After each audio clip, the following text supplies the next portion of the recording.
الحمد لله نحمده ونستعينه ونستغفره ونؤمن به ونتوكل عليه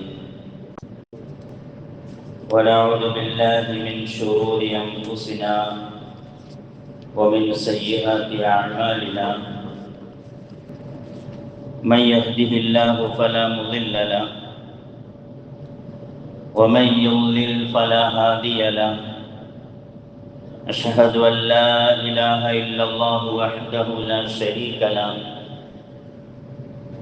وأشهد أن سيدنا ونبينا ومولانا محمدا عبده ورسوله وصلى الله على محمد وعلى آله وصحبه وأتباعه أجمعين أما بعد فأعوذ بالله من الشيطان الرجيم بسم الله الرحمن الرحيم فإذا قضيت الصلاة فانتشروا في الأرض وابتغوا من فضل الله واذكروا الله كثيرا لعلكم تفلحون ബഹുമാന്യരായ മുഅ്മിനീങ്ങളെ, അല്ലാഹു സുബ്ഹാനഹു വ തആല ഈ ജുമാ ദിവസം നമ്മളിൽ നിന്നും സ്വീകരിക്കുമാറാവട്ടെ. ഇന്നത്തെ ദിവസം നമ്മൾ ചെയ്യാനിരിക്കുന്ന ജുമയുമായി ബന്ധപ്പെട്ട എല്ലാ അമലുകളും അള്ളാഹു നമ്മളിൽ നിന്നും കബൂൽ ചെയ്യുമാറാവട്ടെ. കഴിഞ്ഞ 2 ജുമയ്ക്ക് നമ്മൾ പറഞ്ഞു വരുന്നത് ഇസ്ലാമിക സാമ്പത്തിക ക്രമത്തെ സംബന്ധിച്ചാണല്ലോ. ഒരു മഹല്ല്, ആ മഹല്ല് കേന്ദ്രീകരിച്ച മസ്ജിദ്, ആ മസ്ജിദിൽ 5 നേരത്തെ നമസ്കാരവും ബാങ്ക് വിളിയും ഖബറടക്കവും ജുമയും പെരുന്നാളും റമദാനാകുമ്പോൾ നോമ്പ് തുറയും തറാവീഹും ഹജ്ജിൻ്റെ സമയമാകുമ്പോൾ ഹജ്ജ് യാത്രയപ്പും മാത്രമല്ല നടക്കേണ്ടത്. ഒരു മഹല്ല് സംവിധാനം എന്ന് പറയുമ്പോൾ ആ മഹല്ലിൻ്റെ കീഴിലുള്ള ഓരോ വ്യക്തികളുടെയും ഓരോ കുടുംബത്തിൻ്റെയും പുരോഗതിയും മഹല്ലിൻ്റെ കീഴിൽ ജീവിക്കുന്ന ഓരോ വ്യക്തികളുടെയും സാമ്പത്തികമായ ഉന്നമനവും ഇതെല്ലാം ലക്ഷ്യമാക്കിക്കൊണ്ടുള്ള വിപുലമായ വിശാലമായ ഖുർആന്റെയും ഹദീസിൻ്റെയും അടിസ്ഥാനത്തിലുള്ള പ്രവർത്തനങ്ങളാണ് മഹല്ല് മുന്നോട്ട് വെക്കേണ്ടത്. അതിലേറ്റവും വലിയ സംവിധാനമാണ് സക്കാത്തിൻ്റെ സംവിധാനം. കഴിഞ്ഞ ജുമയ്ക്ക് നമ്മളത് സൂചിപ്പിച്ചു വെച്ചു. നമുക്കറിയാം, ഇപ്പോൾ പള്ളികളെല്ലാം എയർ കണ്ടീഷൻ വൽക്കരിക്കുന്നു. എന്തുകൊണ്ടാണ്? ചൂട് കൂടി. ഒരു 10 കൊല്ലം മുമ്പ് നമ്മുടെ പള്ളിയൊക്കെ എയർ കണ്ടീഷൻ വൽക്കരിക്കുമെന്ന് നമ്മൾ ചിന്തിച്ചിട്ട് പോലുമില്ല. ഇങ്ങനെ ഓരോ കാലഘട്ടത്തിനനുസൃതമായ പുരോഗതികൾ മസ്ജിദുകളിൽ നടത്തിക്കൊണ്ടിരിക്കുന്നു. റമദാനായാൽ പെയിന്റ് അടിക്കുന്നു, കാർപ്പറ്റ് മാറുന്നു, പാത്രങ്ങളൊക്കെ കഴുകി വെക്കുന്നു. നോമ്പ് തുറയുടെ വിഭവങ്ങൾക്ക് വേണ്ടിയുള്ള തയ്യാറെടുപ്പുകൾ ഓരോ മസ്ജിദിലും മഹല്ലുകളിലും ലക്ഷങ്ങൾ ചെലവഴിച്ചുകൊണ്ട് നടത്തിക്കൊണ്ടിരിക്കുന്നു. ഹജ്ജായി കഴിഞ്ഞാലും അങ്ങനെ തന്നെയാണ്. ഹജ്ജിൻ്റെ സംവിധാനങ്ങൾ, യാത്രയപ്പുകൾ മഹല്ല് കേന്ദ്രീകരിച്ച് നടത്തിക്കൊണ്ടിരിക്കുന്നു. നമസ്കാരത്തിനായി ബാങ്ക് കൊടുക്കുന്നു, 5 വഖത്ത് നമസ്കാരങ്ങൾ നടക്കുന്നു. ഇസ്ലാം കാര്യങ്ങളിൽ 5 കാര്യങ്ങളിൽ 4 എണ്ണം: നോമ്പ്, നമസ്കാരം, അതുപോലെ തന്നെ റമദാൻ. ഇതിനെല്ലാ സംവിധാനങ്ങളും മഹല്ലുകൾ കേന്ദ്രീകരിച്ച് ചെയ്തുകൊണ്ടേയിരിക്കും. അതിൻ്റെ പുരോഗതിയും മുന്നോട്ട് പോകുന്നു. പക്ഷേ ഇസ്ലാമിൻ്റെ 5 കാര്യങ്ങളിൽ ഒന്നല്ലേ സക്കാത്ത്? എന്താണ് സക്കാത്തിനെ സംബന്ധിച്ച് മഹല്ലുകൾ ഒന്നും ചിന്തിക്കാത്തത്? റമദാൻ പോലെ, നമസ്കാരം പോലെ, ഹജ്ജ് പോലെ ഫർളാക്കപ്പെട്ട ഒന്നാണ് സക്കാത്ത്. ആ സക്കാത്ത് എന്തുകൊണ്ട് വിപുലമാക്കാൻ വേണ്ടി മഹല്ലുകളിലെ ഓരോ അർഹതപ്പെട്ട ആളുകളുടെ കരങ്ങളിലേക്കും എത്താൻ വേണ്ടി എന്തുകൊണ്ട് സക്കാത്തിന്റെ സംവിധാനം ഫിഖ്ഹിന്റെ മദ്ഹബിന്റെ അടിസ്ഥാനത്തിൽ വിപുലമാക്കുന്നില്ല എന്ന് ചിന്തിക്കാൻ നാം തയ്യാറാവണം. നമ്മുടെ നാട്ടിൽ റമദാൻ ആയിക്കഴിഞ്ഞാൽ റമദാൻ 17-നും റമദാൻ 27-നും പ്രത്യേകിച്ച് 100 രൂപ നോട്ട് 500 രൂപ നോട്ട് മാറ്റി വീട്ടിൽ വെക്കും. ഒരു 2.5 കിലോ അരി, ഒരു 10 കിലോ അരിയുടെ കിറ്റ്, ഒരു 5 കിലോയുടെ അരിയുടെ കിറ്റ്, ഇങ്ങനെ കുറെ കിറ്റുകളായിട്ട് അടുക്കി വെക്കും. എന്നിട്ട് വീട്ടിൽ വരുന്നവർക്ക് എടുത്തു കൊടുക്കുന്നു. എന്നിട്ട് പറയുന്നു ഞാൻ സക്കാത്ത് കൊടുത്തു എന്ന്. വാങ്ങുന്നവൻ ഖിയാമത്ത് നാൾ വരെ വാങ്ങിക്കൊണ്ടിരിക്കും. കൊടുക്കുന്നവൻ ഇങ്ങനെ കൊടുക്കുകയുള്ളൂ. കൊടുക്കുന്നവൻ ഇങ്ങനെ തന്നെ കൊടുത്തുകൊണ്ടിരിക്കും. വാങ്ങുന്നവൻ 5 കിലോ അരി വാങ്ങിച്ചുകൊണ്ടിരിക്കും, 10 കിലോ അരി വാങ്ങിച്ചുകൊണ്ടിരിക്കും. അവന്റെ ദാരിദ്ര്യം തീരുകയേയില്ല. നമ്മുടെ കോട്ടയം ജില്ലയിലെ ഏകദേശം ഒരു 56 കിലോമീറ്റർ അപ്പുറത്തുള്ള പുരാതനമായൊരു മഹല്ലിൽ ഒരു 8-10 കൊല്ലത്തിൻ്റെ ഇടയിൽ ഇസ്ലാം കാര്യങ്ങളിൽ ഒന്നായ സക്കാത്ത് മഹല്ലിന്റെ അടിസ്ഥാനത്തിൽ, അത് ഹനഫി മഹല്ലാണ്. ആ ഹനഫി മഹല്ലിൽ ഇമാമുമാരുടെ ഫത്വയുടെയും മസ്അലയുടെയും അടിസ്ഥാനത്തിൽ ആ മഹല്ലിൽ സക്കാത്ത് സംവിധാനം ക്രിയാത്മകമായി നടത്തിയപ്പോൾ എൻ്റെ കാഴ്ചപ്പാടിൽ ഒരു 50ഓളം 60ഓളം ആളുകൾക്ക് അവിടെ വീട് നിർമ്മിച്ചു കൊടുത്തു. ഒരുപാട് പേർക്ക് തൊഴിലായി. അവര് പിന്നീട് ഇങ്ങോട്ട് കൊണ്ടുവന്ന് സക്കാത്തിന്റെ പൈസ തരാൻ തുടങ്ങി. നമ്മുടെ ഈ മഹല്ല് എത്രയോ പുരാതനമായ മഹല്ലാണ്, എത്രയോ അറിയപ്പെടുന്ന മഹല്ലാണ്. നമുക്ക് ഇനിയും മാറി ചിന്തിക്കണം. റമദാനിൽ 2.5 കിലോ അരി കൊടുത്ത് അങ്ങോട്ട് സക്കാത്ത് കൊടുത്തു എന്നും വിചാരിച്ച് സ്വർഗം മേടിക്കാൻ നിൽക്കണ്ട. 5 കിലോ 10 കിലോ അരി അങ്ങോട്ട് കിറ്റിലാക്കിയിട്ട് വീട്ടിൽ വന്ന് കയറുന്നവന് കൊടുത്തു എന്ന് വിചാരിച്ച് സ്വർഗം കിട്ടുമെന്ന് വിചാരിക്കണ്ട.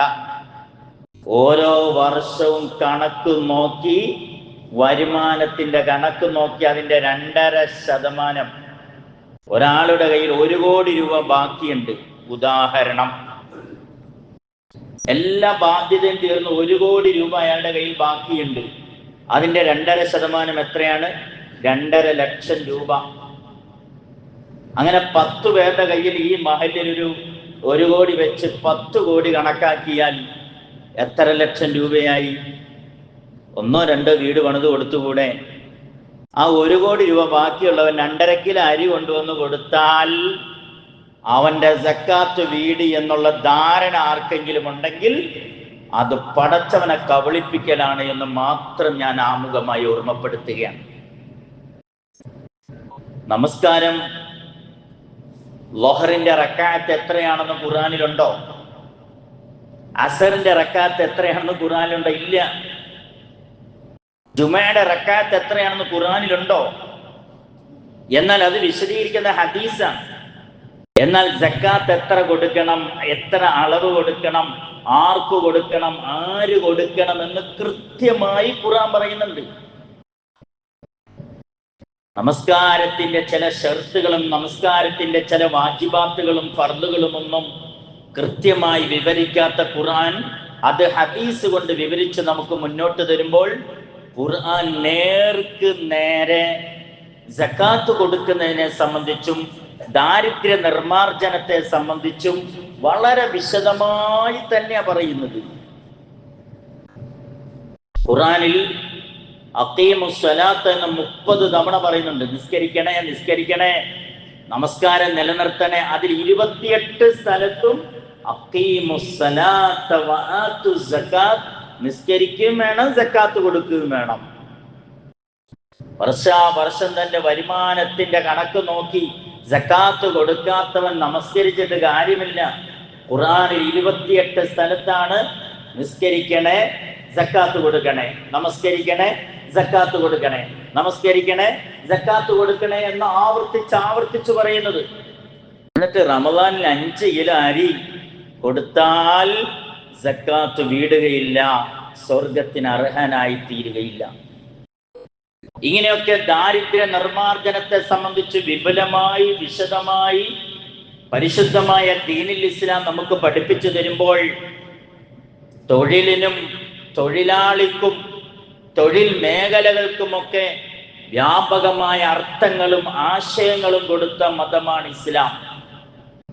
പരിശുദ്ധ ഖുർആൻ സൂറ ജുമുഅ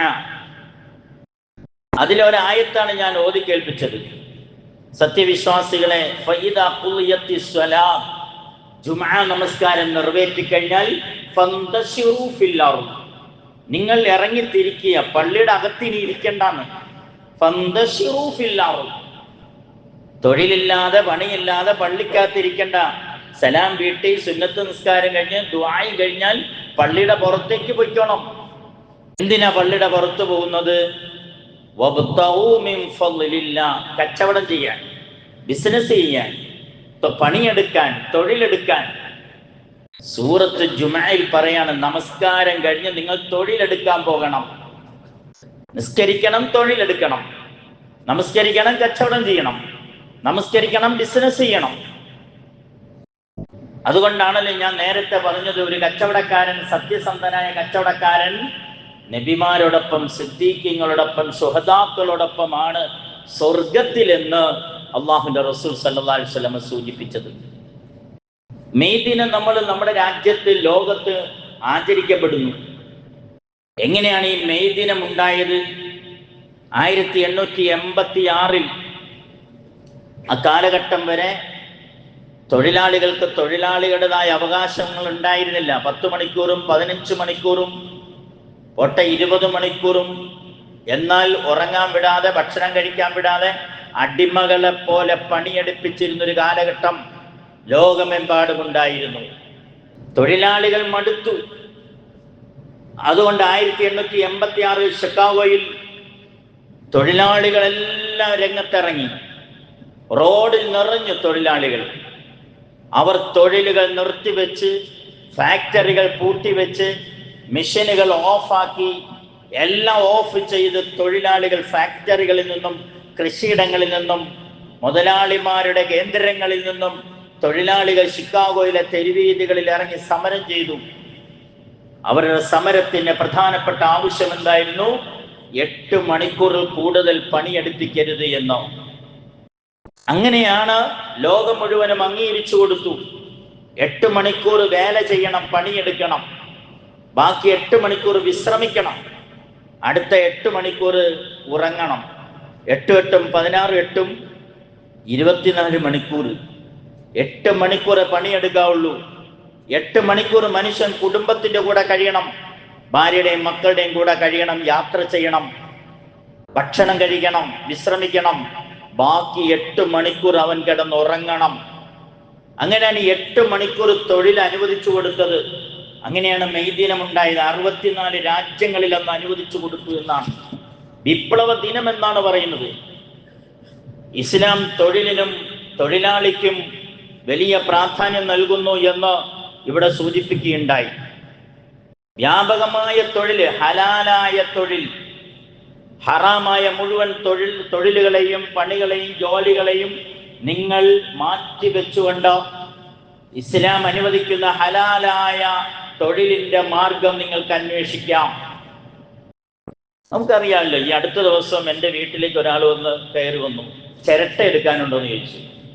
തേങ്ങയ്ക്ക് വില കൂടിയപ്പോൾ ചിരട്ട കയറ്റി അയക്കാൻ തുടങ്ങി. ചിരട്ടയ്ക്ക് ഭയങ്കര വിലയായി. തൊഴിലെടുക്കുകയാണ്. ആ മനുഷ്യനെ അഭിനന്ദിക്കണം.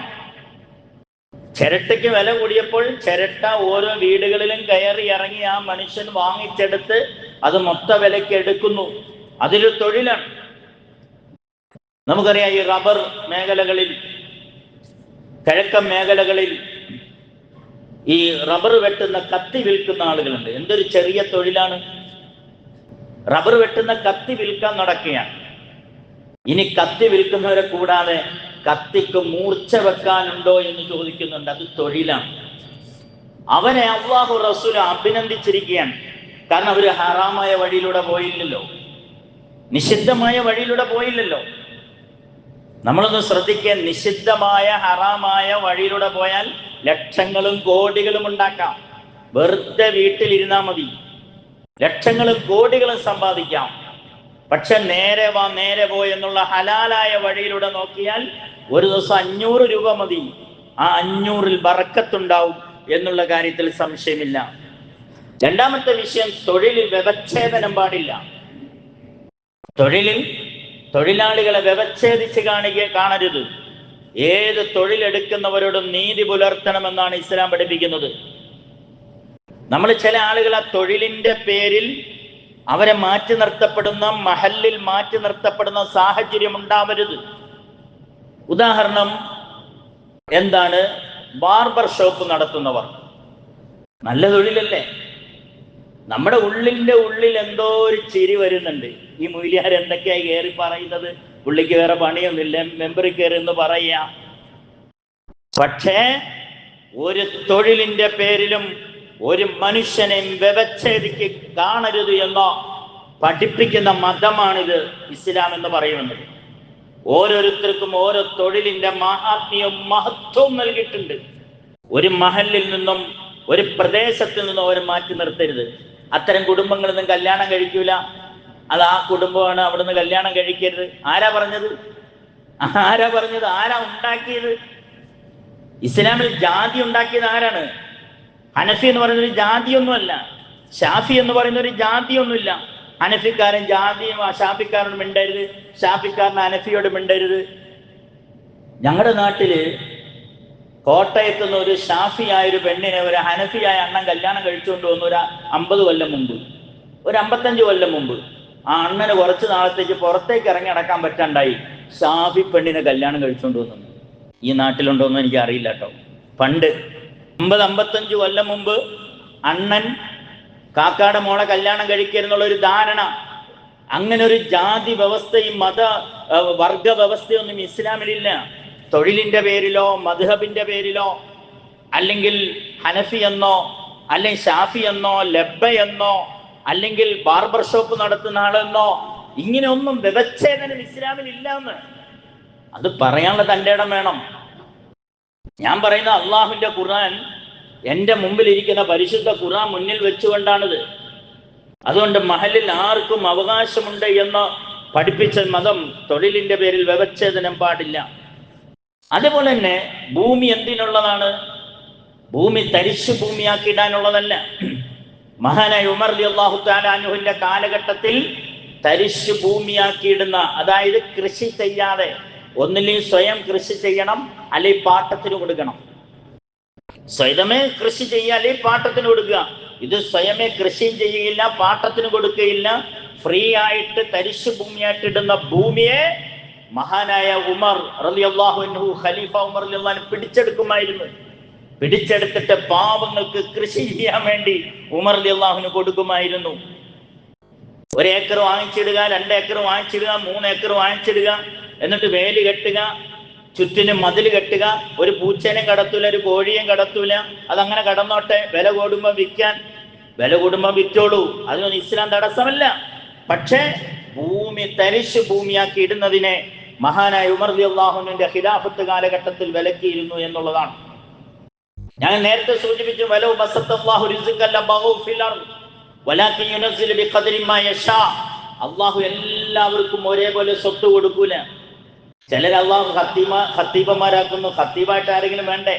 ചിലർ അള്ളാഹു ഇമാമാക്കുന്നു, ചിലർ അള്ളാഹു ഹാഫിദാക്കുന്നു, ചിലർ അള്ളാഹു മുഅദ്ദിനാക്കുന്നു, ചിലർ അള്ളാഹു മുഅല്ലിമാക്കുന്നു, ചിലർ അള്ളാഹു എന്താക്കുന്നു സ്വർണ്ണ കച്ചവടക്കാരനാക്കുന്നു, ചിലർ അള്ളാഹു തുണിക്കച്ചവടക്കാരാക്കുന്നു.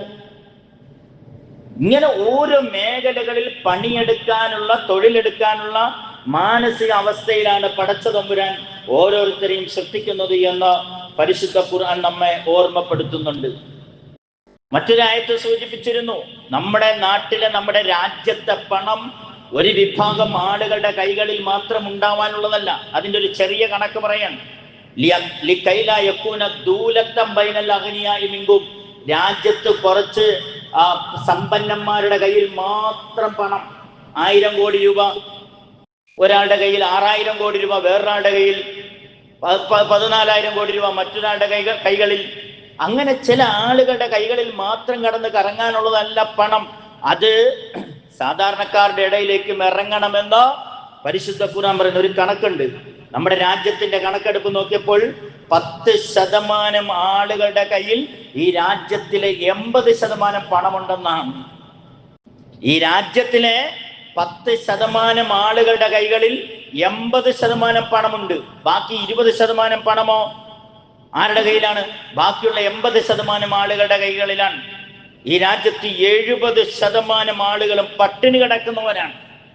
ഈ രാജ്യത്ത് 70% ആളുകളും പട്ടിണി കിടക്കുന്നവരാണ്. അന്നന്നത്തേക്ക് കിട്ടി ജീവിച്ചു പോകുന്നവരാണ്. അല്ലെങ്കിൽ കുടിലില്ലാത്തവർ, തൊഴിലില്ലാത്തവർ, റോഡിൽ കിടക്കുന്നവർ, നാടോടികൾ. ബാക്കി 20% ആളുകള് അവര് മധ്യവർത്തികളായി, മധ്യവരണ്യവർഗങ്ങളായി ജീവിക്കുന്നവരാണ്. പരിശുദ്ധ ഖുർആൻ നോക്കൂ. ദാവൂദ് നബി അലൈഹിസ്സലാം വലന്ന ലഹുൽ ഹദീദ്. ദാവൂദ് നബി അലൈഹിസ്സലാം തൊഴിലെടുത്ത ആളായിരുന്നു. ദാവൂദ് നബി അലൈഹിസ്സലാമിന്റെ ശബ്ദം വളരെ മധുരമായ ശബ്ദമായിരുന്നു.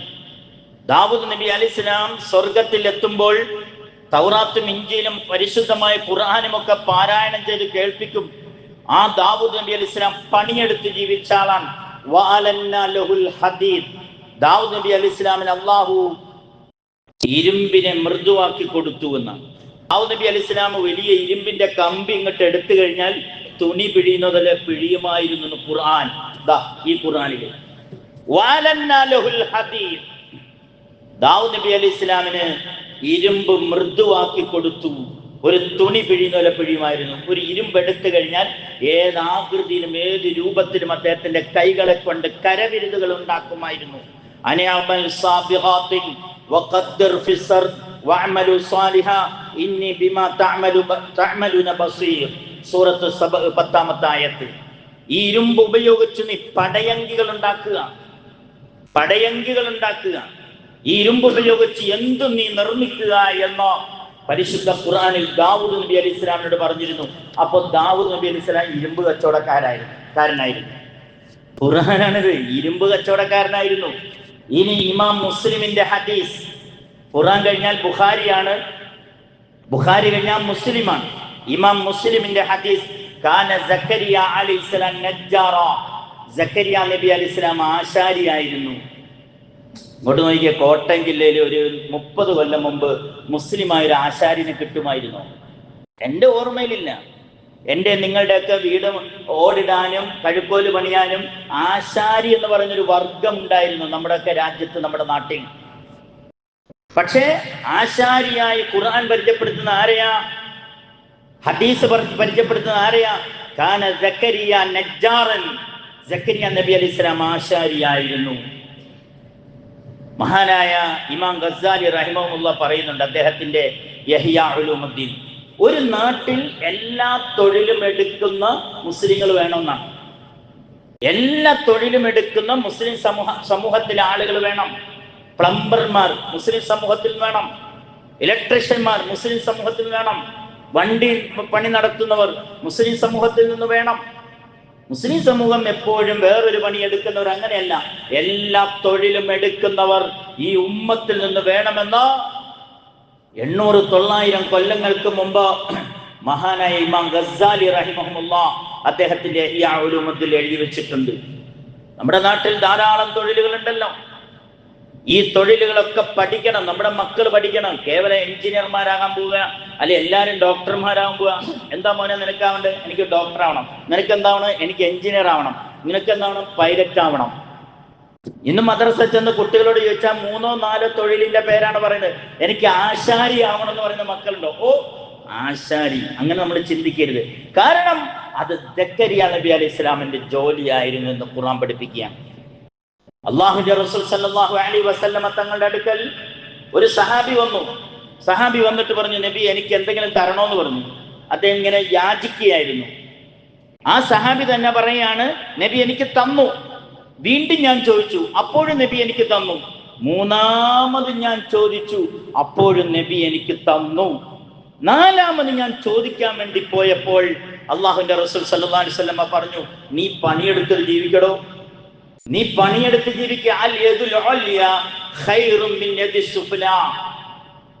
വാങ്ങുന്ന താഴ്ന്ന കയ്യേക്കാൾ കൊടുക്കുന്ന ഉയർന്ന കൈയാണ് നല്ലത് ഉത്തമം എന്ന ഹബീബായ റസൂലുള്ളാഹി സല്ലല്ലാഹു അലൈഹി വസല്ലം. കൊടുക്കുന്ന കൈ ഉയർന്ന കൈയാണ്, വാങ്ങുന്ന കൈയോ താഴ്ന്ന കൈയാണ്. ഈ താഴ്ന്ന കൈയേക്കാൾ കൊടുക്കുന്ന ഉയർന്ന കൈയാണ് ഉത്തമം എന്ന സഹാബിയോട് നബി സല്ലല്ലാഹു അലൈഹി വസല്ലം പഠിപ്പിച്ച് മനസ്സിലാക്കി കൊടുക്കുകയുണ്ടായി.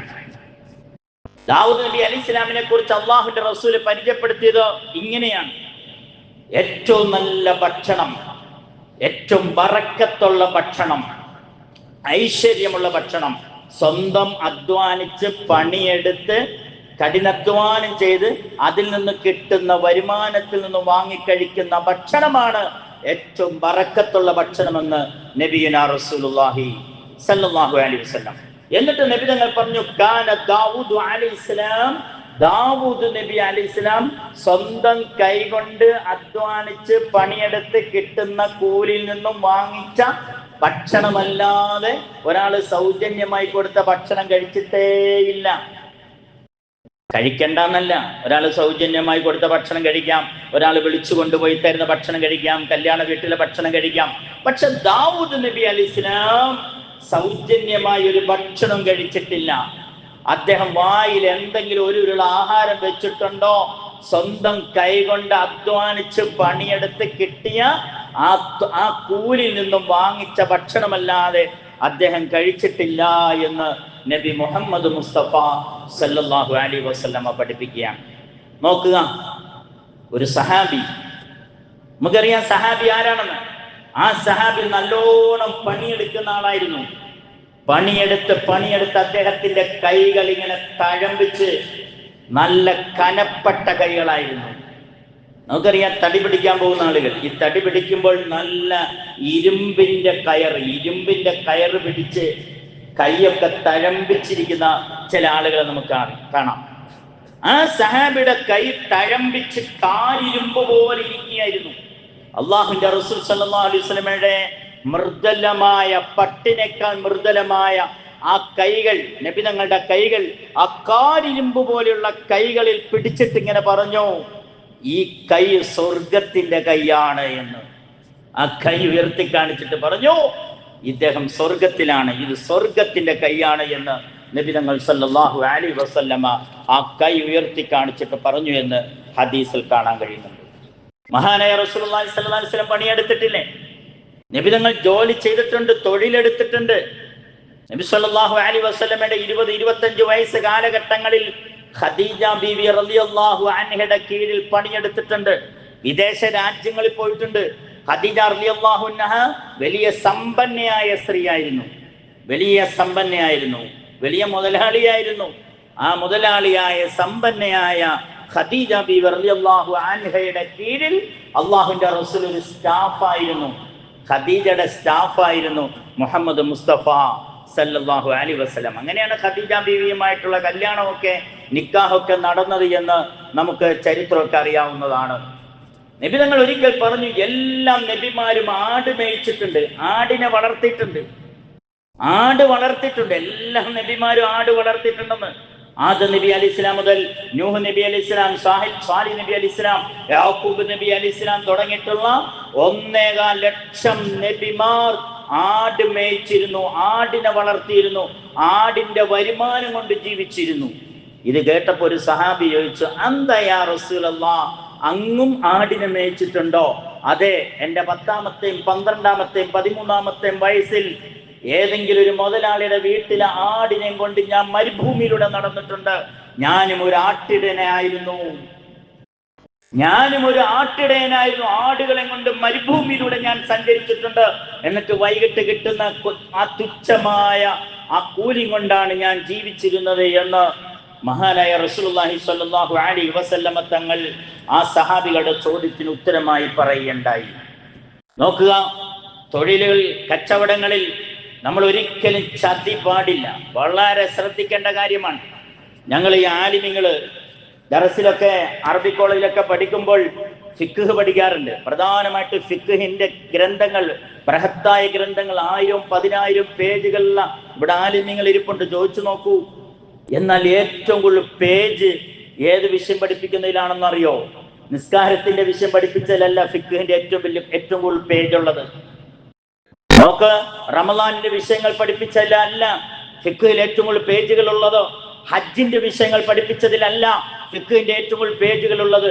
കിതാബു തിജാറ, കിതാബുൽ ബൈഅ്, കച്ചവട സംബന്ധമായ ഇടപാട് സംബന്ധമായ ഫിഖ്ഹിന്റെ ഗ്രന്ഥങ്ങളിൽ ആയിരക്കണക്കിന് പേജുകളാണ് ഉള്ളത്. എങ്ങനെ ഇടപാട് നടത്തണം, എങ്ങനെ കച്ചവടം നടത്തണം, ആ കൂട്ടത്തിൽ ഫിഖ്ഹിന്റെ ഉലമാക്കൾ എഴുതുന്ന ധാരാളം വിഷയങ്ങളുടെ കൂട്ടത്തിൽ പറഞ്ഞു, കച്ചവടത്തിൽ ചതി പാടില്ല, കളവ് പറയരുത്. എന്ത് ബിസിനസ് ചെയ്താലും അതിൽ ഒരിക്കലും ഒരു ചെറിയ കളവ് പറയരുത്, കരിഞ്ചന്ത നടത്തരുത്, പൂഴ്ത്തിവെപ്പ് നടത്തരുത്, കൃത്രിമം നടത്തരുതോ. ഭക്ഷണത്തിൽ നിങ്ങൾ വിഷം ചേർക്കരുത്. നമുക്കറിയാം, ചില പഴവർഗ്ഗങ്ങൾ വേഗം അത് പഴുക്കാൻ വേണ്ടി ചില മരുന്ന് സ്പ്രേ ചെയ്ത് 2 മണിക്കൂർ കൊണ്ട് പഴുത്ത് കിട്ടും. പച്ചക്കറികൾ അത് കേടുകൂടാതെ ഇവിടെ നമ്മുടെ നാട്ടിലെത്തണമെങ്കിൽ ഒരുപാട് വിഷമടിക്കുന്നത് അള്ളാഹുവിന്റെ റസൂൽ അത് തടഞ്ഞിട്ടുണ്ട്, ഫിഖ്ഹിന്റെ ഉലമാക്കൾ അത് തടഞ്ഞിട്ടുണ്ട്. അങ്ങനെ ചെയ്താലോ അള്ളാഹുവിന്റെ ആകാശത്തു നിന്നുള്ള ശിക്ഷയെ നിങ്ങൾ ഭയപ്പെട്ടുകൊള്ളുക. ശുഐബ് നബി അലൈഹി ഇസ്ലാമിന്റെ കാലഘട്ടത്തിലെ ജനങ്ങൾ കച്ചവടത്തിൽ കരിഞ്ചന്ത നടത്തിയിരുന്നു, പൂഴ്ത്തിവെപ്പ് നടത്തിയിരുന്നു, കൃത്രിമം നടത്തിയിരുന്നു, ചതി നടത്തിയിരുന്നു, അവര് കളവ് പറഞ്ഞിരുന്നു. അതിന്റെ പേരിൽ ശുഐബ് നബി അലൈഹി ഇസ്ലാമിന്റെ ഉമ്മത്തിനെ, സമൂഹത്തെ അള്ളാഹു ഒന്നടങ്കം ശിക്ഷിച്ചതായി ചരിത്രത്തിൽ നമുക്ക് കാണാൻ കഴിയുന്നുണ്ട്. നോക്ക് സഹോദരങ്ങളെ, യഹ്യാ ഉലൂമത്തിൽ നമുക്ക് വായിക്കാൻ കഴിയുന്നുണ്ട്. അബി കിലാബ് റളിയല്ലാഹു അൻഹു പറയുന്നു, നീ പള്ളിയുടെ മൂലയിൽ തസ്ബീഹ് മാലയും പിടിച്ചുകൊണ്ട്, ഈ വാക്കൊന്ന് ശ്രദ്ധിക്കണേ, നീ പള്ളിയുടെ മൂലയിൽ ഏത്തിക്കാഫിരുന്ന് തസ്ബീഹ് മാലയും പിടിച്ചിരിക്കുന്നതിനേക്കാൾ ഏറ്റവും ശ്രേഷ്ഠമാണ് വെയിൽ കൊണ്ട് പണിയെടുക്കാൻ പോകുന്നത്. ഒരാൾ രാവിലെ സുബൈക്ക് പള്ളിയിൽ വന്നു, തസ്ബീഹ് മാല കയ്യിലെടുത്തു, ളുഹർ വരെ ദിക്ർ ചൊല്ലിക്കൊണ്ടിരുന്നു, ഖുർആൻ ഓതിക്കൊണ്ടിരുന്നു, അവനേക്കാൾ പുണ്യമാണ് ചങ്ങനാശ്ശേരിയിലെ ടൗണിൽ പോയി വെയിലും കൊണ്ട് ഒരു ദിവസത്തെ വരുമാനത്തിന് വേണ്ടി പണിയെടുക്കുന്നവനെന്ന് മഹാനായ ഇമാം ഗസാലി റഹിമഹുല്ലാഹ് പറയുണ്ടായി. മഹാനായ ഉമർ റളിയല്ലാഹു അൻഹു പറഞ്ഞു, എന്റെ മരണം പള്ളിക്കകത്ത് വെച്ചാകണമെന്നല്ല ഞാൻ ആഗ്രഹിക്കുന്നത്, എന്റെ മരണം കഅബയുടെ ഉള്ളിൽ വെച്ചാകണമെന്നല്ല ഞാൻ ആഗ്രഹിക്കുന്നത്. നമ്മളൊക്കെ ആഗ്രഹിക്കുന്ന പള്ളിക്കകത്ത് സുജൂദിൽ കിടന്ന് മരിക്കണം എന്നല്ല നമ്മളൊക്കെ ആഗ്രഹിക്കുന്നത്.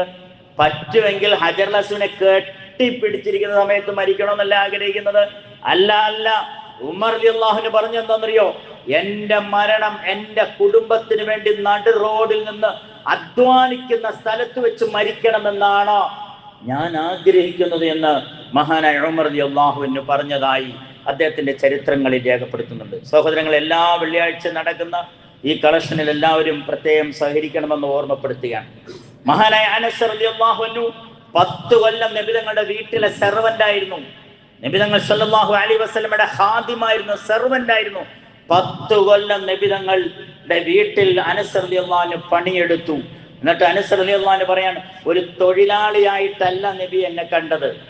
കൃത്യം 1-ാം തീയതി അല്ലെങ്കിൽ 2-ാം തീയതി 3-ാം തീയതി തൊഴിലാളികൾക്ക് ശമ്പളം കൊടുക്കണം, അവരുടെ അലവൻസ് കൊടുക്കണം, അവരുടെ ആനുകൂല്യങ്ങൾ കൊടുക്കണം, അവരുടെ ഒരു ആനുകൂല്യങ്ങളും വെട്ടിക്കുറയ്ക്കാൻ പാടില്ല. അനസ് റളിയല്ലാഹു അൻഹു പറയാണ്, ഈ 10 കൊല്ലത്തിനിടയിൽ നബി തങ്ങൾ ഛേ എന്നൊരു വാക്ക് എന്നോട് പറഞ്ഞിട്ടില്ല.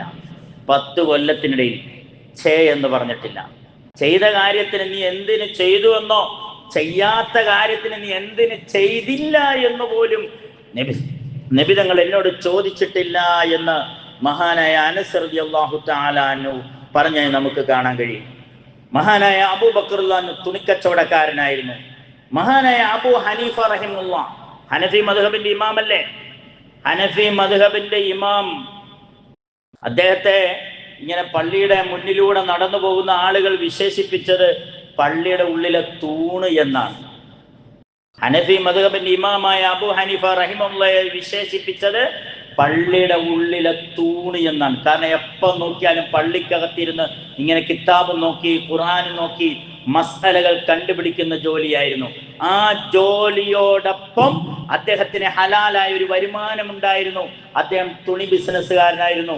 നാട്ടിലെ ഏറ്റവും വലിയ തുണി ഷോപ്പ് ആരുടെ ആയിരുന്നു? തോമസിന്റെയും ജോർജിന്റെയും ഒന്നും അല്ല, മഹാനായ അബൂ ഹനീഫ റഹിമഹുല്ലാഹയുടെ തുണി ഷോപ്പായിരുന്നു ആ പട്ടണത്തിലെ ഏറ്റവും വലിയ തുണി ഷോപ്പ്. മഹാനായ അബൂ ഹനീഫ റഹിമഹുല്ലാഹ് സ്റ്റാഫിനോട് പറഞ്ഞു, ഡാമേജ് വന്ന ഡാമേജ് വന്ന ഒരു തുണി നിങ്ങൾ വിൽക്കരുത് കേട്ടോ. ഇനി വിൽക്കേണ്ടി വന്നാൽ ഇത് ഡാമേജ് ഉള്ളതാണ്, ഡാമേജ് കാണിച്ചു കൊടുക്കണം എന്ന് സ്റ്റാഫിനോട് പറഞ്ഞിരുന്നു. ഒരിക്കൽ ഒരു സ്റ്റാഫ് അറിയാതെ ഡാമേജ് ഉള്ള തുണി വിറ്റുപോയി. അബു ഹനീഫ റഹിമഹുള്ള കണക്കൊക്കെ നോക്കാൻ വേണ്ടി വൈകുന്നേരം വന്നപ്പോൾ ആ തുണി എവിടെയോ എന്ന് ചോദിച്ചു. അയ്യോ, ഞാനത് വിറ്റുപോയല്ലോ എന്ന് സ്റ്റാഫ് പറഞ്ഞു. ആ വാങ്ങിക്കൊണ്ടുപോയാളുടെ ആ അഡ്രസ്സ് കണ്ടുപിടിക്കാൻ, ആ വാങ്ങിക്കൊണ്ടുപോയ ആൾ ആരാണെന്ന് കണ്ടുപിടിക്കാൻ ദിവസങ്ങളോളം കഷ്ടപ്പെട്ടു മഹാനായ അബു ഹനീഫ റഹിമഹുള്ള. അത്ര സൂക്ഷ്മതയുള്ള ഒരു വലിയ തുണിക്കച്ചവടക്കാരനായിരുന്നു. രാജ്യം ഭരിച്ച ഔറംഗസീബ്, കേട്ടിട്ടില്ല? ഔറംഗസീബ് രാജ്യത്തിന്റെ ഭരണാധികാരിയായിരുന്നു. മഹാനായ ഔറംഗസീബ് ജീവിച്ചത് എങ്ങനെയാണ്? ഭാര്യയ്ക്ക് ഭക്ഷണം കൊടുത്തത് എങ്ങനെയാണ്? മക്കൾക്ക് ഭക്ഷണം കൊടുത്തത് എങ്ങനെയാണ്? തൊപ്പി തുന്നിയാണ് ഒരു രാജ്യത്തിന്റെ ഭരണാധികാരി ജീവിച്ചത്. ഇന്ത്യ രാജ്യത്തിന്റെ ഒരു രാജാവായിരുന്നു, ഭരണാധികാരിയായിരുന്നു. മുസ്ലിങ്ങൾ തലയിൽ തൊപ്പി വെക്കൂലേ, ആ തൊപ്പി സ്വയമേ തുന്നി തുന്നി ആ തൊപ്പി വിറ്റ് കിട്ടുന്ന വരുമാനത്തിൽ നിന്നാണ് രാജ്യത്തിന്റെ ഭരണാധികാരി ജീവിച്ചത്. രണ്ടാമത്തെ അദ്ദേഹത്തിന്റെ തൊഴിൽ എന്തായിരുന്നു അറിയോ? ഖുർആൻ സ്വന്തം കൈപ്പട കൊണ്ട് എഴുതും, സ്വന്തം കൈ കൊണ്ട് എഴുതി ഖുർആൻ ഫുൾ എഴുതി അത് വിൽക്കും. എന്നിട്ട് അടുത്ത ഖുർആൻ എഴുതും, അത് വിൽക്കും. എന്നിട്ട് അടുത്ത ഖുർആൻ എഴുതും, അത് വിൽക്കും. അങ്ങനെയാണ് ഔറംഗസീബ് ജീവിച്ചത് എന്ന് നമുക്ക് ചരിത്രത്തിൽ കാണാൻ കഴിയുന്നു. ഒരിക്കൽ നബി തങ്ങളുടെ മുമ്പിൽ ഒരു യാചകൻ വന്നു. യാചകൻ വന്നിട്ട് എന്നെ സഹായിക്കണേ എന്ന് പറഞ്ഞു.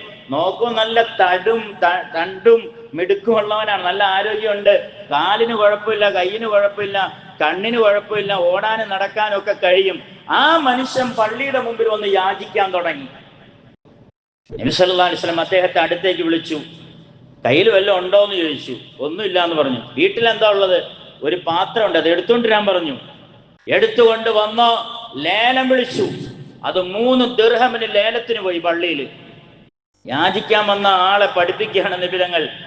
ആ 3 ദിർഹമത്തിൽ അദ്ദേഹത്തോട് നബിതങ്ങൾ പറഞ്ഞു, 1 ദിർഹം നിന്റെ വീട്ടിൽ കൊണ്ടുപോയി ചെലവിന് കൊടുക്കുക, 1 ദിർഹമിന് നീ പോയി വിറക് വെട്ടുക, 1 ദിർഹമിന് നീ ഒരു മഴു വാങ്ങുക, ഒരു കോടാലി വാങ്ങുക. നീ കാട്ടിൽ പോയി മഴു എടുത്ത് വിറക് വെട്ടി നാട്ടിൽ കൊണ്ടുവന്ന് വിറ്റ് നീ തൊഴിലെടുത്ത് ജീവിക്കണോ, അല്ലാതെ ആളുകളുടെ മുമ്പിൽ യാചിക്കലല്ല വേണ്ടത് എന്നോ ഹബീബായ റസൂലുള്ളാഹി സ്വല്ലല്ലാഹു അലൈഹി വസല്ലം തൊഴിലെടുക്കുവാൻ വേണ്ടി ആ സഹാബിയെ പ്രോത്സാഹിപ്പിച്ച ചരിത്രമൊക്കെ നമുക്ക് ഹദീസിൽ കാണാൻ കഴിയും. സഹോദരങ്ങളെ, വിഷയം അവിടെ കൊണ്ട് അവസാനിപ്പിക്കുകയാണ്. നാം കഴിഞ്ഞ ആഴ്ച പറഞ്ഞു വന്നത് പാവങ്ങളോട് മഹാനായ അബ്ദുറഹ്മാൻ ഇബ്നു ഔഫ് റളിയല്ലാഹു അൻഹു നടത്തിയ ചാരിറ്റി പ്രവർത്തനങ്ങളാണ്. അത്ഭുതപ്പെടുത്തുന്ന ചാരിറ്റി പ്രവർത്തനങ്ങൾ. നമുക്കറിയാം, വൈലോപ്പള്ളി, ശ്രദ്ധിക്കുക എല്ലാവരും, വൈലോപ്പള്ളി ഒരു നല്ലൊരു എഴുത്തുകാരനായിരുന്നു. വൈലോപ്പള്ളി അദ്ദേഹത്തിന്റെ പുസ്തകത്തിൽ ഒരു കഥ എഴുതുന്നുണ്ട്. നാട്ടിലൊരു സാധാരണക്കാരനായ ഒരു പാവപ്പെട്ട ദരിദ്രനായ മനുഷ്യൻ മരിച്ചു. വിളിച്ചു പറഞ്ഞു, ഇന്നയാള് മരിച്ചു എന്ന് വിളിച്ചു പറഞ്ഞു. അമ്പലത്തിൽ ആളുകളെല്ലാം ഓടിക്കൂടി. എന്തിനാ? ബോഡി കാണാൻ, ഡെഡ് ബോഡി കാണാൻ വേണ്ടി. നമ്മുടെ ഭാഷ പറഞ്ഞാൽ മയ്യത്ത് കാണാൻ വേണ്ടി എല്ലാവരും ഓടിക്കൂടി. എല്ലാവരും ഡെഡ് ബോഡി കാണുന്നു. അങ്ങനെ അമ്പലത്തിലെ പൂജാരി വന്നു. എന്തിനാണ്? അന്തിമ കർമ്മങ്ങളൊക്കെ നിർവഹിക്കാൻ. നമ്മുടെ നാട്ടിലുണ്ടല്ലോ, കുളിപ്പിക്കും, കവന്തും പുടവ പൊതിയും കൊണ്ടുവരും, പള്ളിയിൽ കൊണ്ടുവരും, മയ്യത്തടക്കും. ഇതേപോലെ അമ്പലത്തിൽ ആളുകൾ വന്ന്, പൂജാരി വന്ന് ആ മയ്യത്തിനെ, ശവത്തെ കിടത്തി അന്തിമ കർമ്മങ്ങളെല്ലാം നടത്തിക്കൊണ്ടിരിക്കുന്ന അവസാന ഘട്ടത്തിൽ പൂജാരി ചോദിച്ചു, വീട്ടിൻ്റെ അകത്തുണ്ടായിരുന്ന അദ്ദേഹത്തിന്റെ ഭാര്യയോടാ വിളിച്ചു ചോദിച്ചത്, ഇത്തിരി അരി തരാമോ? ശവത്തിന്റെ ചുറ്റിനും വിതറേണ്ട അവസാനത്തെ കർമ്മം കൂടി ഉണ്ട് എന്ന്. അവിടെ അവസാനത്തെ കർമ്മമാണ് ശവത്തിന് ചുറ്റിനും അരി വിതറല്. അപ്പൊ ആ ഭാര്യ വിളിച്ച് അങ്ങോട്ട് പറഞ്ഞു, ആ അരി ഉണ്ടായിരുന്നെങ്കിൽ ഇങ്ങനെ ചാവൂലായിരുന്നു. മനസ്സിലായ? ഞാൻ പറഞ്ഞു, വൈലോപ്പള്ളിയുടെ കഥയാണ്. ആ അരി ഉണ്ടായിരുന്നെങ്കിൽ ഇങ്ങേരി ചാവൂലായിരുന്നു എന്ന്. ഞാൻ എന്തിനാ ഇത് പറഞ്ഞു വരുന്നത്? നമ്മൾ പണിയെടുക്കുന്നതും തൊഴിലെടുക്കുന്നതും ഞാൻ ഈ 3 ജുമയ്ക്ക് പറഞ്ഞു വരുന്നത് സൂറത്ത് ബക്കറയുടെ 3 ആയത്തുകളാണ്. പണിയെടുത്ത് പണമുണ്ടാക്കി സക്കാത്ത് നൽകി സ്വതക്ക ചെയ്തോ ജീവകാരുണ്യ പ്രവർത്തനങ്ങളിലൊക്കെ ഏർപ്പെട്ട് ഒരു മഹലിന്റെ ദാരിദ്ര്യം സമ്പൂർണമായി തുടച്ചു നീക്കപ്പെടുമ്പോഴാണ് നമ്മുടെ ഉത്തരവാദിത്വം പൂർത്തിയാവുന്നത്. നാട്ടിൽ ആരെങ്കിലും മരിക്കും, ഇന്നാ ലില്ലാഹി വ ഇന്നാ ഇലൈഹി റാജിഊൻ എന്ന് വിളിച്ചു പറയും. മിണ്ടല്ല മിണ്ടല്ല മിണ്ടല്ല. മിണ്ടല്ലേ, ആരോ മരിച്ചെന്ന് വിളിച്ചു പറയുന്നു. ഒന്നും കൂടി ചെയ്യൂ. ഓ, മരിച്ചു അല്ലേ. പിന്നെ ചോദിക്കുന്ന ചോദ്യം എന്താ? എങ്ങനെയാ മരിച്ചതെന്ന്. എങ്ങനെയാ മരിച്ചെന്ന് ചോദിക്കുന്നത്. എങ്ങനെയാ മനുഷ്യൻ ജീവിച്ചെന്ന് ആരെങ്കിലും ചോദിച്ചിട്ടുണ്ടോ? എങ്ങനെയാ മനുഷ്യൻ ഇതേവരെ ജീവിച്ചെന്ന് ചോദിച്ചിട്ടുണ്ടോ? വൈലപ്പള്ളിയുടെ കഥ പറഞ്ഞതുപോലെ 2.5 കിലോ അരിയും 5 കിലോ അരിയും സക്കാത്താന്ന് പറഞ്ഞ് റമദാനിൽ കൊടുത്താൽ സക്കാത്ത് ആവൂലെന്നാ ഞാൻ എൻ്റെ പ്രസംഗത്തിന്റെ തുടക്കത്തിൽ പറഞ്ഞു വന്നത്. എങ്ങനെ ജീവിച്ചു എന്ന് ചോദിക്കില്ല. നമ്മുടെ മയ്യത്ത് ഇവിടെ കൊണ്ടുവരുമ്പോൾ ഇനി ആരെങ്കിലും കാണാനുണ്ടോ, ഇനി ആരെങ്കിലും കാണാനുണ്ടോ? ദയവായി നീ അങ്ങനെ വിളിച്ച് ചോദിക്കുക. ഇനി ആരെങ്കിലും കാണാനുണ്ടോ, ഇനി ആരെങ്കിലും കാണാനുണ്ടോ? ആ സഹോദരൻ മരിക്കുന്നതിന് മുമ്പാണ് പോയി കാണേണ്ടിയിരുന്നത്. ആ മനുഷ്യൻ വെള്ളം കുടിച്ചോ, മരുന്ന് കഴിച്ചോ, ഇഞ്ചക്ഷൻ എടുത്തോ, ആ കുടുംബം എങ്ങനെ കഴിഞ്ഞു, മക്കൾ പഠിച്ചോ, അവർക്കുള്ള വിദ്യാഭ്യാസത്തിനുള്ള പണം ഉണ്ടായിരുന്നോ, ഫീസ് അടച്ചോ എന്നന്വേഷിക്കാൻ ആരില്ല. മരിക്കുന്നതിന് മുമ്പ് ആ മുഖം ഒന്ന് കണ്ടിരുന്നുവെങ്കിൽ കുറച്ചു കാലം കൂടി അദ്ദേഹം ജീവിച്ചിരുന്നേനെ. മരിക്കുന്നതിന് മുമ്പ് ഒന്ന് നമ്മളൊന്ന് കാണാൻ പോയിരുന്നുവെങ്കിൽ അദ്ദേഹത്തിന് ആശ്വാസമായേനെ. വൈലോപ്പള്ളി പറഞ്ഞതുപോലെ അരി ഉണ്ടായിരുന്നു ഇങ്ങനെ മരിക്കൂലായിരുന്നെന്ന്. മരിച്ചു കഴിഞ്ഞാൽ എല്ലാവരും ഓടിക്കൂടും മുഖം കാണാൻ വേണ്ടി, ക്യൂ നിൽക്കും. അവസാനം അടക്കാൻ നേരം ഒരാൾ കണ്ടില്ലട്ടോ എന്ന് പറയുമ്പോ ആ മനുഷ്യനെ കാണിക്കാതെയാണ് മയ്യത്ത് കൊണ്ട് അടക്കിയതെങ്കിലോ പിന്നെ 2 ദിവസത്തെ ഫിത്തിന ഉണ്ടാവും. എന്നെ കാണിക്കാതെ അടക്കിയതെന്ന്. മനുഷ്യൻ, നീ ആദ്യം ജീവിച്ചപ്പോ പോയി കാണണമായിരുന്നു. അപ്പൊ മരിച്ചതിന് ശേഷം മുഖം കാണലല്ല, മരിക്കുന്നതിന് മുമ്പൊന്ന് മുഖം കാണാൻ വേണ്ടി പോയി ആശ്വസിച്ച് അവർക്കുള്ള അരിയും പൊടിയും മരുന്നും സക്കാത്തും സദക്കയും ഹദിയും നീ എങ്ങനെയാണപ്പ ജീവിക്കുന്നെന്ന് ചോദിച്ച് ആശ്വാസപ്പെടുത്തിയിരുന്നെങ്കിൽ ആ കുടുംബത്തിന് ആശ്വാസമുണ്ടായേനെ. അതിനാണ് ഈ വെള്ളിയാഴ്ച തോറും ഈ കളക്ഷനൊക്കെ നടത്തുന്നത്. 7000-ന് 8000, 9000, 10000. അൽഹംദുലില്ലാഹ് കഴിഞ്ഞ കളക്ഷൻ 39,000-ന്റെ മുകളിലേക്ക് എത്തി. നമ്മുടെ കമ്മിറ്റി അംഗത്തിൽപ്പെട്ട ഒരു സഹോദരൻ 20,500 രൂപ പള്ളിയുടെ ഓഫീസിൽ ഏൽപ്പിക്കുകയും ചെയ്തു. കഴിഞ്ഞ വെള്ളിയാഴ്ച കളക്ഷൻ നടത്തിയ സഹോദരൻ അള്ളാഹു ശിഫ നൽകുമാറാവട്ടെ, ആഫിയത്ത് നൽകുമാറാവട്ടെ. സഹോദരങ്ങൾ, ഒരു കാര്യം കൂടി പറഞ്ഞ് നിർത്തുകയാണ്. നമ്മുടെ ഫലസ്തീനിലെ മക്കൾക്ക് വേണ്ടി നമ്മൾ 2 മിനിറ്റ് ഈ പള്ളിയിൽ എല്ലാവരും എഴുന്നേറ്റ് നിൽക്കും. അവരുടെ ഐക്യദാർഢ്യം, അവരോട് സ്നേഹമുള്ള എല്ലാവരും എഴുന്നേറ്റ്. ഇന്ന് ഫലസ്തീൻ ഗസായെ വളഞ്ഞിരിക്കുകയാണ്. ഇസ്രായേൽ ഭീകരന്മാർ, ഇസ്രായേൽ തീവ്രവാദികൾ ഗസായെ വളഞ്ഞിരിക്കുകയാണ്. അവർക്കുള്ള ഭക്ഷണവും മരുന്നും വെള്ളവുമായി വന്ന 10-40-ലധികം ബോട്ടുകളെ തടഞ്ഞ് അതിലുണ്ടായിരുന്ന 500-ലധികം ആളുകളെ തടവിൽ പിടിച്ചിരിക്കുകയാണ്. അവരുടെ ഇന്നത്തെ ജുമ എങ്ങനെയാന്ന് നമുക്കൊന്നും അറിയില്ല. എല്ലാവരും കൈയൊന്ന് ഉയർത്തി നമുക്ക് അവർക്ക് വേണ്ടി ദുആ ചെയ്യാം. അല്ലാഹുവേ, നീ അവർക്ക് രക്ഷയുടെ മാർഗം നീ തുറന്നു കൊടുക്കണേ അല്ലാ. ആമീൻ പറയും. അവർക്ക് രക്ഷയുടെ മാർഗം നീ തുറന്നു കൊടുക്കണേ റഹ്മാനെ. ഞങ്ങൾ ഈ ജുമയ്ക്ക് എഴുന്നേറ്റ് നിന്ന് നിന്നോട് ദുആ ചെയ്യാണ്. അല്ലാഹുവേ, നീ രക്ഷയുടെ മാർഗം നീ തുറന്നു കൊടുക്കണേ അല്ലാ. രക്ഷയുടെ മാർഗം നീ തുറന്നു കൊടുക്കണേ അല്ലാ. രക്ഷയുടെ കവാടം നീ തുറന്നു കൊടുക്കണേ അല്ലാ. ആ ഭീകരന്മാരെ നീ ഇല്ലാതാക്കണ പടച്ചവനെ. ലോകം മുഴുവനും പ്രതിഷേധിച്ചിട്ടും അല്ലാഹുവേ അവരുടെ മനസ്സിളകാതെ പാവങ്ങളെ പട്ടിണിക്കിട്ട് കൊല്ലുകയാണ് റഹ്മാനെ. വെള്ളമില്ല, മരുന്നില്ല, ആശുപത്രിയില്ല, കോടതിയില്ല അല്ലാഹുവേ, സ്കൂളുകളില്ല, പള്ളിയില്ല, മദ്രസയില്ല, ഒന്നുമില്ലാത്ത അവസ്ഥയിൽ മുകളിൽ ആകാശവും താഴെ ഭൂമിയുമായിട്ട് അവർ കഴിഞ്ഞുകൂടുന്നു. അല്ലാഹുവേ, രക്ഷയുടെ വഴികൾ നീ തുറന്നു കൊടുക്കണേ അല്ലാ. കരുണയുടെ വഴികൾ നീ തുറന്നു കൊടുക്കണേ അല്ലാ. അവിടേക്ക് മരുന്നും ഭക്ഷണവും വെള്ളവും എല്ലാം നീ എത്തിക്കണേ റഹ്മാനെ. അതിനുള്ള കവാടങ്ങൾ നീ തുറന്നു കൊടുക്കണേ അല്ലാ. അതിനുള്ള കവാടങ്ങൾ നീ തുറന്നു കൊടുക്കണേ റഹ്മാനെ. കവാടങ്ങൾ നീ തുറന്നു കൊടുക്കണേ അല്ലാ. ആമീൻ ബിറഹ്മതിക യാ അർഹമർ റഹീമീൻ. വൽഹംദുലില്ലാഹി റബ്ബിൽ ആലമീൻ. അസ്സലാമു അലൈക്കും വറഹ്മത്തുള്ളാഹി വബറകാതുഹു.